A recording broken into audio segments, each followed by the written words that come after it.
Assalamualaikum warahmatullahi wabarakatuh. Sampurasun. Yang saya hormati, saya muliakan dan saya banggakan, bahkan saya katakan sebagai tauladan birokrat Sunda, Gubernur Jawa Barat yang ke-17, Bapak Bay Mahmudin. Saya memberikan ucapan spesial pada pagi hari ini karena dia sebagai PJ betul-betul memposisikan sebagai PJ. Mengatur ritme birokrasi, menata keuangan, kemudian mengantarkan pemimpin baru dengan penuh sukacita dan penuh rasa bahagia. Dan ini pelajaran penting di saat orang hari ini krisis terhadap kejujuran, maka saya berani berkata, Pak Bay adalah sosok pejabat yang sangat jujur. Bukan hanya jujur keuangan, dia juga jujur pada istrinya.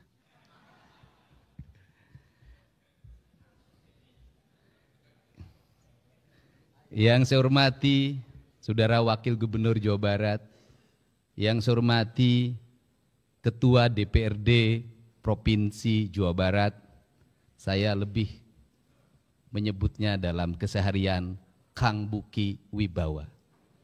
Dia memiliki kewibawaan bukan hanya di kantor, dimanapun dia tetap berwibawa. Para wakil ketua, ada Kang Iwan Suryawan, ada Kang Emki Iswara, ada Mas Ono Surono karena emas, beda dan termasuk orang yang sangat kaya. Karena mungkin lebih dari 80 kg kekayaan emas murninya. Karena kita harus menghormati wilayah, karena wilayah Indramayu.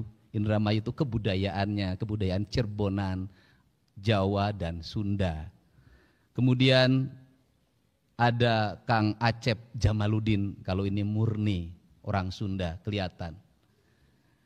Yang saya hormati Bapak Pangdam 3 Siliwangi, asli orang Sunda.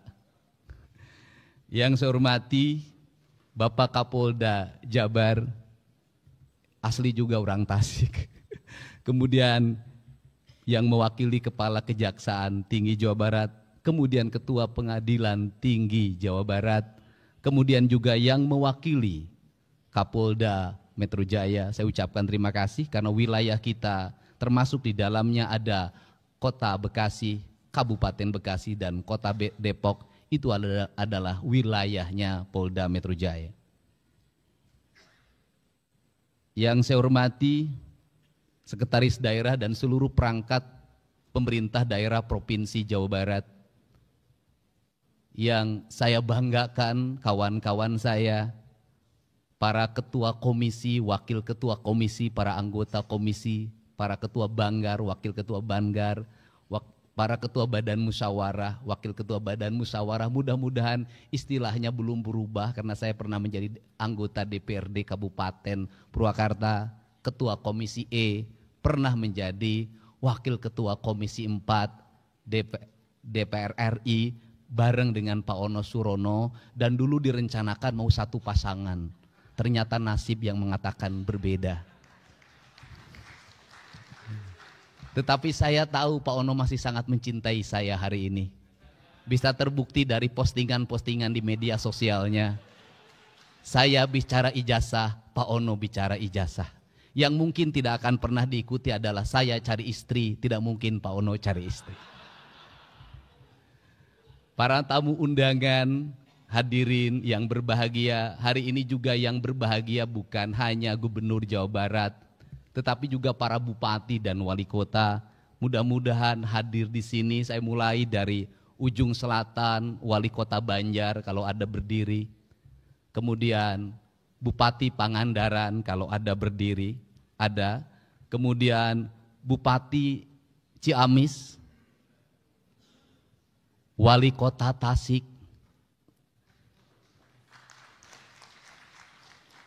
Bupati Kuningan, Bupati Cirebon, Wali Kota Cirebon, Bupati Indramayu, Bupati Majalengka, Bupati Sumedang, Bupati Subang. Nah ini Bupati Subang mantan juga, anggota DPRD dulu termuda, sekarang Bupati termuda, tapi sudah bersumpah tadi malam dengan saya tidak akan punya istri muda. Bupati Purwakarta, Bupati Karawang, Bupati Bekasi, Wali Kota Bekasi, Wali Kota Depok, Bupati Bogor, Wali Kota Bogor, Wali Kota Sukabumi, Bupati Sukabumi, Bupati Cianjur, Bupati Bandung Barat, Bupati Kabupaten Bandung, Wali Kota Cimahi, Wali Kota Bandung. Ada yang terlewat? Sudah? Oh iya, kalau Garut memang sengaja dilewat. Karena kalau itu harus paling belakangan menyebutnya. Yang paling utama Bupati Garut itu agak spesial. Bukan hanya Bupati Garut yang hadir, tetapi wakil bupatinya juga hadir. Saya kurang mengerti kenapa wakil bupatinya juga hadir. Tepuk tangan. Yang jelas tadi pagi saya sudah menegur anggota DPRD Provinsi Jawa Barat, Dapil Purwakarta dan Subang dari Partai Gerindra, karena lebih banyak kunjungan ke Garut dibanding kunjungan ke Purwakarta dan Karawang.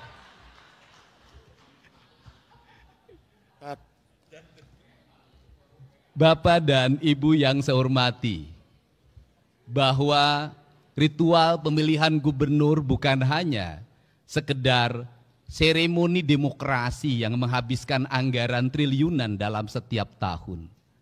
Tetapi yang lebih esensi dari itu adalah membangun komitmen bersama bahwa bangsa ini bisa membuka ruang demokrasi yang terbuka, dipilih oleh seluruh rakyatnya yang memenuhi batasan usia undang-undang. Dan Jawa Barat adalah tingkat pemilih tertinggi di Indonesia. Dalam tingkat pemilih tertinggi di Indonesia itu, kita mampu menyelenggarakan demokrasi dengan baik. Demokrasi yang mengedepankan semangat silih asa, silih asuh dan silih asi. Itu dibuktikan dengan tidak adanya gugatan di Mahkamah Konstitusi. Untuk itu saya mengucapkan terima kasih kepada pasangan calon gubernur Jawa Barat.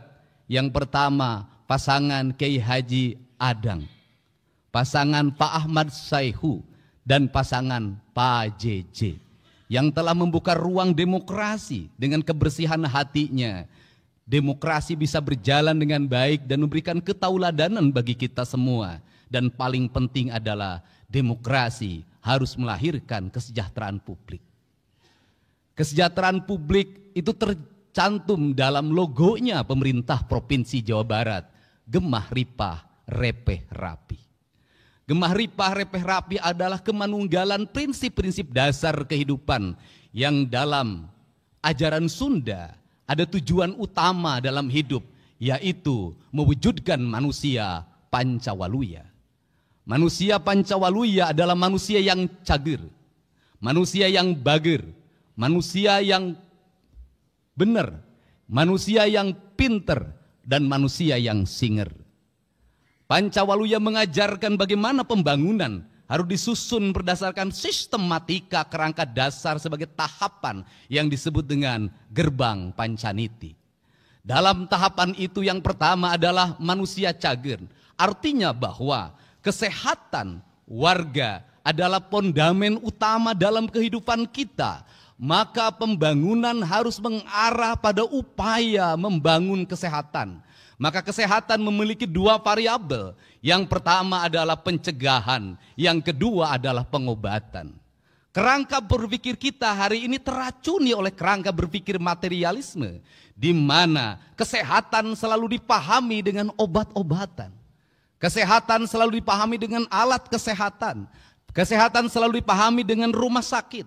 Kesehatan selalu dipahami dengan dokter yang memberikan resep, dokter yang mengoperasi seluruh kerangka itu. Kalau terus-terusan itu menjadi tujuan utama dalam pembangunan sampai dunia ini berakhir, kesehatan tidak akan pernah selesai. Kenapa? Kesehatannya bukan berbasis membangun manusia yang sehat, tetapi berbasis proyek kesehatan. Berbasis bisnis kesehatan. Kalau kesehatan sudah menjadi proyek kesehatan dan bisnis kesehatan, maka Pancasila yang kita agung-agungkan sudah terdegradasi dalam materialisme, di mana manusia boleh mengeksploitasi orang lain demi kapitalisasi yang dimilikinya, di mana manusia boleh memiskinkan orang lain demi perusahaannya mendapat keuntungan. Kalau kita konsisten pada konsep Pancasila, kalau pada konsep silih asa, silih asi, silih asuh, maka kesehatan bukan hanya pengobatan, tapi kesehatan membangun manusia yang sehat, dimulai dari pola hidup yang sehat. Maka pola hidup yang sehat harus dimulai dari mana? Negara harus berkomitmen untuk menciptakan iklim yang sehat, membangun tata ruang yang baik, menjaga mata air, menjaga aliran air, menjaga sanitasi lingkungan, menjaga udaranya, menjaga seluruh alam semestanya dengan konsep papat kalima pancer, dengan konsep tritangtu di buana yang sering saya sampaikan dalam debat-debat terbuka. Karena itulah yang diajarkan oleh leluhur kita, sehingga ketika saya mengatakan bahwa pembangunan di Jawa Barat itu harus kembali pada pembangunan yang berdasarkan asas-asas ajaran leluhur, sesungguhnya bukan klinik, sesungguhnya bukan mistik, tetapi sesungguhnya sebuah pengetahuan metafisika, sebuah pengetahuan tentang alam raya, tentang manusia membangun hubungan dengan alam dan seluruh semestanya, yang disebut dengan kemanunggalan. Itulah konsep asasi tentang jati diri bangsa yang sebenarnya. Untuk itu turunannya seperti apa? Maka turunannya gunung kudu awian, lengkop kudu balongan, lebak kudu sawahan. Maka merawat alam, membubarkan berbagai bentuk perangkat perusakan terhadap alam adalah komitmen terhadap alam, dan ujungnya adalah komitmen terhadap Tuhan, komitmen terhadap Allah Subhanahu wa Ta'ala. Bagi saya tidak berarti penyembahannya pada Allah kalau tangannya mengeruk kekayaan alam, menghancurkan ekosistem, menghancurkan ekologi, membuat kerusakan bagi orang lain, melahirkan penderitaan bagi orang lain. Bagi saya bertuhannya adalah bertuhan kebohongan. Karena itu komitmennya harus bersama. Maka dalam komitmen bersama itu tadi ditandatangani, saya menyebutnya itu disebut dengan gerakan manunggal. Hanya manusia yang manunggalah dia akan sehat. Hanya manusia yang manunggalah dia akan sejahtera. Dan hanya manusia manunggalah dia adalah manusia yang menyatu dengan seluruh alamnya. Dan kelak ketika dia meninggal, dia akan kembali pada kesucian dirinya, kembali pada Allah sang pemilik dan maha suci dalam hidupnya. Perspektif itulah yang harus dibangun dalam kerangka berpikir ideologi pembangunan. Untuk itu, dari sekarang saya minta seluruh konsepsi pembangunan di Jawa Barat harus berdasarkan asas kesehatan. Kir mobil harus asasnya kesehatan. Menjaga keselamatan penumpangnya, menjaga keselamatan sopirnya, usia kendaraannya bukan hanya memenuhi perangkat administratif. IMB rumah harus memenuhi asas kesehatan. Pembangunan bangunan harus memenuhi asas kesehatan. Maka kesehatan adalah piranti rekomendasi bagi seluruh kebijakan pembangunan. Tidak boleh pembangunan bertentangan dengan prinsip-prinsip dasar kesehatan. Kemudian yang kedua adalah upaya kita melakukan pengobatan. Maka seluruh perangkat pemerintah harus segera mengalokasikan pembiayaan, menyediakan puskesmas pembantu di tingkat desa dengan kekuatan layanan yang memadai, menyediakan puskesmas di tingkat kecamatan yang rawat inap dengan kerangka layanan yang memadai, memberikan rumah sakit layanan di setiap kabupaten kota, di mana satu rumah sakit di kabupaten kota yang satu memiliki spesialis penyakit yang A, yang rumah sakit kabupaten lain yang B, yang kabupaten yang lain yang C. Maka yang disebut dengan pembangunan aglomerasi wilayah, saya menyebutnya dengan pembangunan wilayah kebudayaan. Dulu pemerintah kolonial menyebutnya ekskresidenan. Maka di ekskresidenan itulah harus tumbuh rumah sakit kabupaten kota yang satu sama lainnya saling mengisi. Yang satu unggul di paru-paru, yang lain unggul di kanker, yang lain unggul di bedah saraf. Maka investasi negara, investasi pemerintah provinsi harus mengarah pada itu.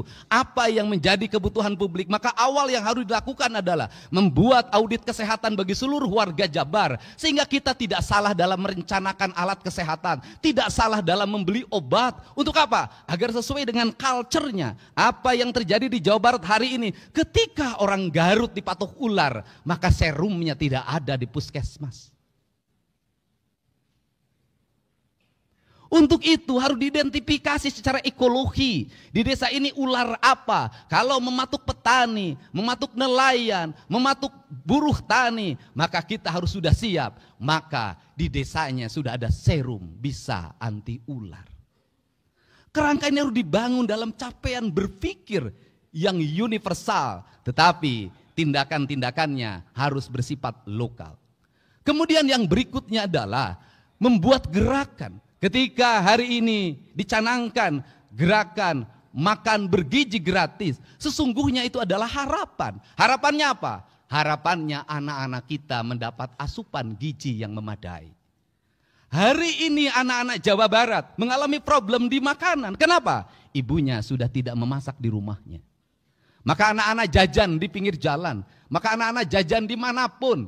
Apa yang terjadi pada hari ini? Anak-anak meminum gula dengan kadar gula yang berlebihan yang dia dapatkan di warung-warung. Anak-anak memakan minyak-minyaknya, kadarnya sudah berhari-hari tidak diganti. Apa yang terjadi? Tingkat kesehatan derajat anak-anak menurun. Ketika tingkat derajat kesehatan anak-anak menurun, maka rumah sakit penuh dengan anak-anak. Puskesmas penuh dengan anak-anak. Maka kos pemerintah dihabiskan untuk biaya berobat. Padahal biaya berobat jauh lebih mahal dibanding dengan kita mencegah dari pengobatan. Yang kedua adalah kerangka cager kelangka bager. Maka orang cager maka dia akan bager. Bager itu apa? Bager itu dalam kata orang Sunda, yaitu orang yang memiliki kebersihan hati awalnya. Celik putih, celak herang, caang bulan 14, jalan gede Sasapuan, tegenek temalek mek Balumbang Timur Narawangan. Maka sifatnya dedehan welasan asihan, nulung kanu butuh nalang kanu susah nganter kanu sieun nyaangan kanu poeken. Maka kerangka kerja itu harus dibangun dalam sistem pendidikan yang membangun karakter pribadi anak-anak. Anak-anak kita pinter main IT-nya, anak-anak kita pinter berucapnya, tapi hari ini lemah kesabarannya, lemah fisiknya. Dan dalam jangka panjang, kalau ini dibiarkan, maka akan menjadi ancaman masa depan. Saya katakan, tadi malam sudah layak para bupati, wali kota hari ini mengevaluasi anak-anak TK, SD, dan SMP menggunakan perangkat HP dalam kehidupan keseharian. Kalau ingin punya generasi hebat. Belajar dengan membaca HP, ternyata di negara-negara maju kini sudah ditinggalkan. Kenapa? Tidak meninggalkan jejak di dalam pikirannya. Membaca buku jauh meninggalkan jejak dibanding membaca perangkat digital. Tetapi di perangkat digital jejaknya tidak akan pernah hilang. Kemudian benar, maka orang benar itu apa? Orang yang ucap dan tingkahnya sama. Kalau sudah seperti itu, maka tingkatan yang keempat, pinter. Orang pinter boleh, tetapi kalau dia sudah cager, sudah bager, dan sudah benar. Kenapa? Kalau pinter lebih dulu, dia tidak cager. Profesor tak akan berarti kalau dia kena stroke. Dia pinter, tapi dia tidak benar, rusak pegang anggaran. Tidak pernah mengarah pada kepentingan publik, habis belanjanya oleh kepentingan-kepentingan yang non-publik. Maka pinter menjadi kekuatan utama. Yang terakhir, orang pinter tak ada arti kalau tidak singer. Dia tidak satset. Dia tidak pok-pek-prak. Dia tidak bisa mengaplikasikan seluruh perangkatnya dalam kehidupannya. Untuk itu saya mencoba membagi dua kerangka kerja pembangunan di Jawa Barat. Kerangka kerja yang pertama di tahun 2025 dan tahun 2026 serta sisa setengah dari 2027. Saya menyebutnya tahun belanja modal. Tahun belanja modal itu apa? Modalnya dalam bentuk infrastruktur. Maka saya menargetkan jalan Provinsi Jawa Barat harus selesai dalam waktu tahun 2025, sisanya 10% 2026. Ruang kelas baru sebanyak 3.333 ruang kelas harus selesai pada tahun ini. Sekolah-sekolah yang hari ini tanah-tanahnya masih milik orang lain, bangunannya milik orang lain, harus selesai pada tahun ini. Puskesmas yang diarahkan pada rawat inap harus selesai pada tahun ini. Jaringan listrik warga, di mana masih ada masyarakat Jawa Barat lebih dari 150.000 orang yang belum punya listrik, harus selesai pada tahun ini.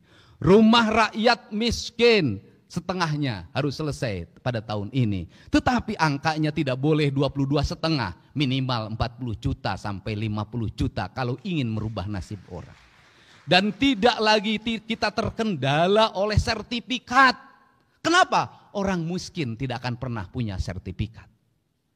Tidak boleh lagi terkendala dengan kepemilikan tanah. Orang miskin tidak punya tanah. Maka tugas negara adalah menyelesaikan seluruh program administrasi tersebut. Jangan administrasi membuat mereka kehilangan harapan dan deritanya tidak akan pernah berakhir. Kemudian pembangunan irigasi harus selesai pada tahun depan. Dan tahun ini harus angkanya bisa mencapai 500 sampai 600 miliar. Kemudian pembangunan kepentingan yang lain, pasar. Kemudian pembangunan yang lain yang menjadi kebutuhan publik. Maka kita harus mencoba menginvestasikan. Kalau ingin investasi, maka pembangunannya harus berkualitas. Lebih baik membangun jalan yang berumur 20 tahun daripada membangun jalan yang berumur 2 tahun. Kenapa? Karena nanti balik ke urut. Kembali lagi, kita tidak akan pernah selesai. Untuk itu tidak bisa provinsi saja, harus terintegrasi dengan kabupaten, harus terintegrasi dengan kota, harus terintegrasi dengan desa. Maka kabupaten, desa, dan kota harus memiliki kekuatan yang sama.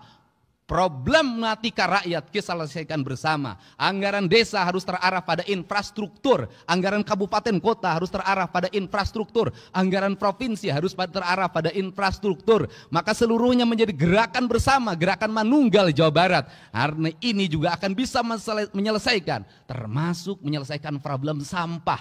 Orang Bandung bingung harus kemana membuang sampah.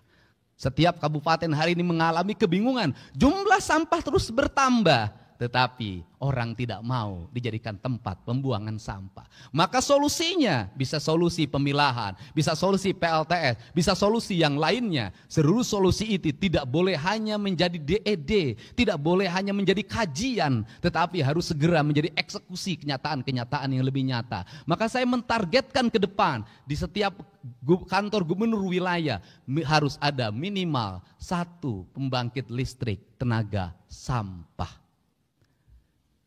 Ini jangka 2 sampai 3 tahun. Maka kita harus melanjut pada kedua negara, nggak boleh kalah sama Tiongkok. Kenapa Tiongkok berhasil?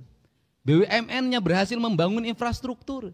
Negaranya menggerakkan investasi, membiayai. Apa yang terjadi? Mereka surplus keuangan. Karena surplus keuangan maka dia mencari negara di mana dia harus berinvestasi agar uangnya berputar lagi.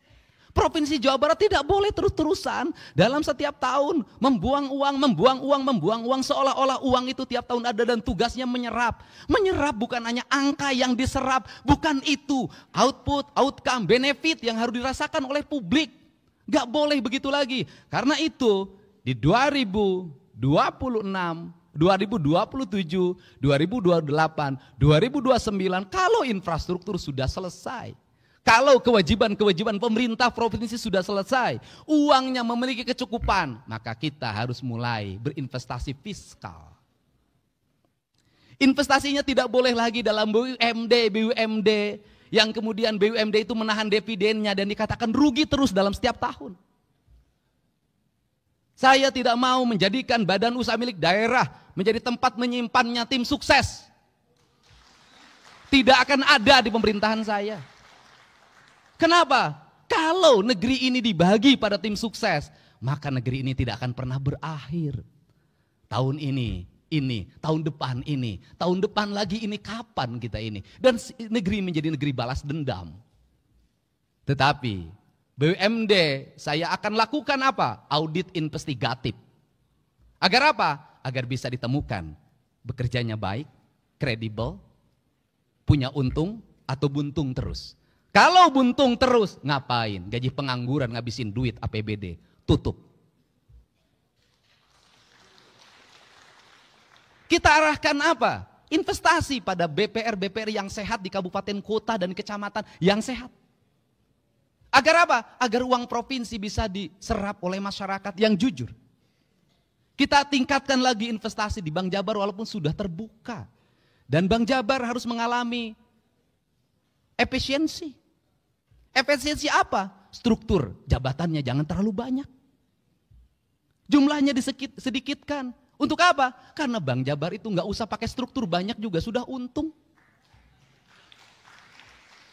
Pelanggannya ASN, anggota DPRD, bupati dan wali kota, termasuk mungkin saya nanti. Nah, kenapa? Kalau seperti itu, maka kalau jumlahnya sedikit, untuk apa? Agar dia dividennya tinggi. Kalau dividennya tinggi, belanjakan untuk kepentingan publik lagi. Kalau kemudian punya CSR, jangan disembunyikan, umumin berapa CSR-nya. Dan saya merencanakan CSR pada tahun 2025 untuk pembangunan sekolah. Satu sekolah dari CSR.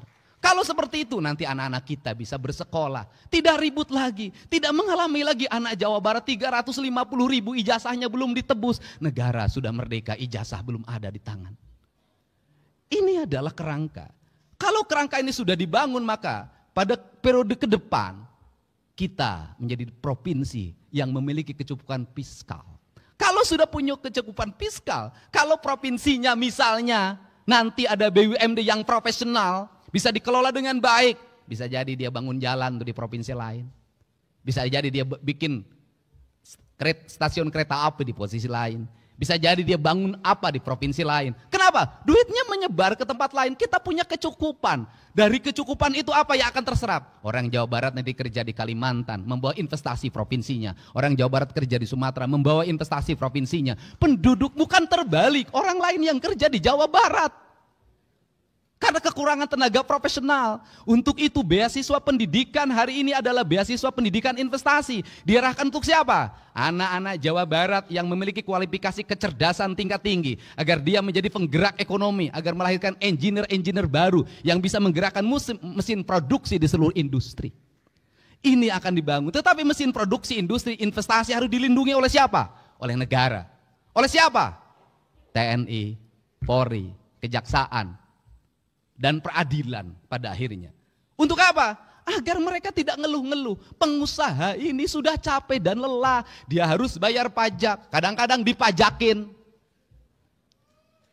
Setelah itu dia harus bayar. Apalagi desa ngajuin proposal, kecamatan proposal, ormas proposal. Tidak dikasih, di demo.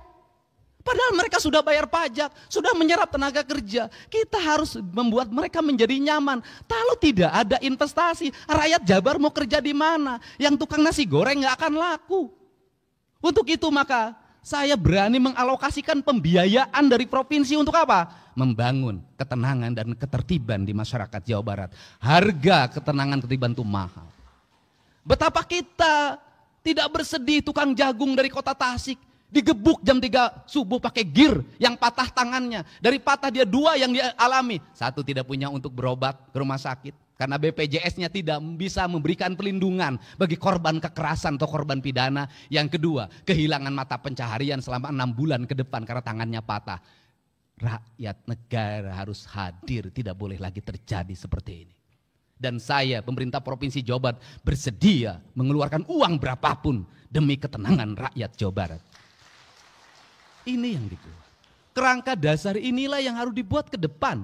Kalau sudah seperti itu, gemah ripah repeh rapi, rakyatnya merasa nyaman, sakit negara hadir mengobati. Di jalan dia dilindungi, kemudian anaknya sekolahnya dijamin oleh negara, pekerjaannya tersedia, maka dia akan hidup di alam Jabar yang disebutnya alam surga.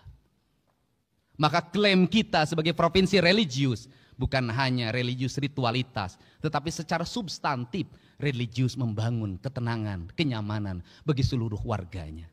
Inilah kerangka pikir kita tentang pembangunan. Dan seluruh kerangka pikir itu, maka kita masuk dalam wilayah politik administratif. Politik administratif yang pertama memerlukan para abdi negara yang jenius, yang pokpekprak, yang dimana tunjangan kinerjanya harus melahirkan kinerja, bukan melahirkan foto-foto selfie. Tunjangan kinerjanya harus betul-betul melahirkan produk, output, dan outcome. Tidak punya hanya sekedar aksesoris sebagai abdi negara yang berbasis digital. Yang kedua, saya pun memerlukan kerjasama dengan jajaran TNI, Polri, Kejaksaan, dan Pengadilan. Kita juga memerlukan kerjasama dengan seluruh tokoh masyarakat, tokoh ulama. Kita juga memerlukan kerjasama dengan mitra pemerintah Provinsi Jawa Barat, DPRD Provinsi Jawa Barat. Kita ingin berlaku secara terbuka, dan saya yakin setiap anggota DPRD berpolitiknya adalah keberlanjutan, terpilih lagi pada periode yang ke depan. Dan saya meyakini yang ada di sini nanti terpilih lagi, dan mungkin masuk DPR RI, dan mungkin jadi bupati wali kota, asal jangan nyalon gubernur dulu. Untuk itu, saya mohon dengan sangat, terimalah berbagai pikiran gagasan saya yang out of the box ini, yang lahir dari hati, lahir dari kecintaan dan jiwa, yang ingin orang Sunda, orang Jawa Barat punya martabat di depan orang lain. Kita tidak mau jadi provinsi yang dihinakan karena jumlah anak-anak yang menikah di bawah umurnya tinggi. Kita tidak mau menjadi provinsi yang dihinakan karena lamanya sekolah masih 8 tahun. Kita tidak mau jadi provinsi yang dihinakan karena rakyatnya terjerat oleh pinjol dan judi online. Kita tidak mau jadi provinsi yang dihinakan karena angka harapan hidupnya masih rendah. Kita tidak mau jadi provinsi yang dihinakan karena angka kematian ibu dan anak karena melahirkan juga masih tinggi. Kita ingin jadi provinsi yang dibanggakan, menjadi provinsi yang memberikan contoh pada seluruh provinsi lain bahwa anggaran negara kalau dikelola dengan baik akan melahirkan kesejahteraan bagi masyarakatnya. Untuk itu saya mengucapkan terima kasih atas seluruh dukungan warga Jawa Barat yang telah berpartisipasi dalam politik 27 November 2024. Bagi saya tidak ada partai pendukung, tidak ada partai pengusung, tidak ada partai lawan politik. Semua partai adalah sahabat saya yang memiliki cita-cita yang luhur. Dan saya pun tetap membuka ruang bagi semuanya untuk memberikan otokritik yang objektif dan mengarah pada solusi-solusi yang dibutuhkan oleh masyarakat. Bukan kritik yang bersifat kebencian atau didasarkan nalar-nalar sentimen karena persoalan pemahaman keyakinan yang berbeda. Untuk itu saya mengucapkan terima kasih. Semoga seluruh gagasan dan cita-cita ini bisa kita wujudkan dalam waktu yang tidak terlalu lama. Dan seluruh penantian itu bisa dirasakan oleh seluruh warga Jawa Barat. Saya mohon maaf pada semuanya apabila ada ucapan dan tingkah laku saya yang sering kontroversial, yang menimbulkan keriuhan di media sosial, tetapi tidak akan pernah ada tajamnya pisau kalau tidak pernah berasah dalam setiap hari. Pisau yang tidak berasah dia akan berkarat dan akhirnya tidak bermakna. Untuk itu saya ucapkan terima kasih. Lembur diurus, kota ditata, Jawa Barat istimewa. Wallahu muwaffiq ila aqwamit thoriq. Assalamualaikum warahmatullahi wabarakatuh. Sampurasun. Sekali merdeka tetap